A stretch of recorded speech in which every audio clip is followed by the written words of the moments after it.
Masturbation বা হস্তমৈথুন এই জাতীয় সমস্যা কিন্তু অনেকের মধ্যেই দেখা যায়। ছেলে হোক কিংবা মেয়ে হোক, এটি যদি একটি নির্দিষ্ট পরিমাণ আসলে থাকে, সেই পরিমাণে যদি হয়ে থাকে তাহলে সেটি কিন্তু তেমন কোনো ক্ষতি করে না। কিন্তু দিনে যদি অতিরিক্ত পরিমাণে করা হয়ে থাকে তাহলে সেটি কিন্তু আপনার শারীরিক জটিলতা তৈরি করতে পারে। সেই বিষয়টি সম্পর্কে অনেকেরই জ্ঞান থাকে না। এর ফলে শরীর থেকে বিভিন্ন পুষ্টি উপাদান বের হয়ে যায়। এর ফলে শরীরের বিভিন্ন পুষ্টি উপাদানের ঘাটতিজনিত লক্ষণ প্রকাশিত হয়ে যায়।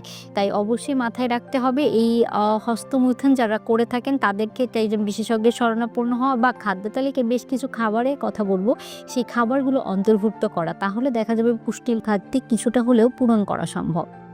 সবার প্রথমেই মাথায় রাখতে হবে তাদেরকে প্রচুর পরিমাণে প্রোটিন সমৃদ্ধ খাবার খেতে হবে। ওমেগা 3 ফ্যাটি অ্যাসিড সমৃদ্ধ বিভিন্ন ধরনের বাদাম, বিভিন্ন ধরনের বিচি জাতীয় খাবার খেতে হবে। জিঙ্ক সমৃদ্ধ খাবার খেতে হবে।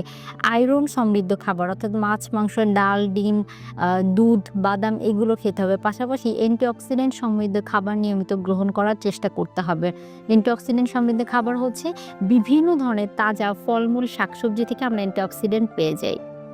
এছাড়াও খাদ্য তালিকায় একটি বিষয় মাথায় রাখতে হবে, দেহের চাহিদা যতটুকু প্রোটিন তার থেকে বেশ কিছুটা প্রোটিন বেশি খেতে হবে, কারণ এর ফলে শরীর থেকে অনেকটা প্রোটিন কিন্তু বের হয়ে যায়। এছাড়াও ইলেকট্রোলাইট ইমব্যালেন্স হওয়ার সম্ভাবনা কিন্তু অনেকাংশেই বেড়ে যায়। তাই সোডিয়াম, পটাশিয়াম, ম্যাগনেসিয়াম এই জাতীয় খাবারগুলো তাদের খাদ্য তালিকায় পর্যাপ্ত পরিমাণে রাখতে হবে। তার পাশাপাশি আরেকটি বিষয় মাথায় রাখতে হবে যে যদি অতিরিক্ত পরিমাণে করা হয়ে থাকে তাহলে অবশ্যই একজন বিশেষজ্ঞের শরণাপন্ন হতে হবে। সেই অনুযায়ী আপনার খাদ্য তালিকা সাজিয়ে নিতে হবে। না হলে আপনার দীর্ঘমেয়াদী বিভিন্ন ধরনের শারীরিক রোগের ঝুঁকি কিন্তু বেড়ে যেতে পারে। আর অবশ্যই খাবারের বিষয়ে যথেষ্ট দৃষ্টি রাখতে হবে।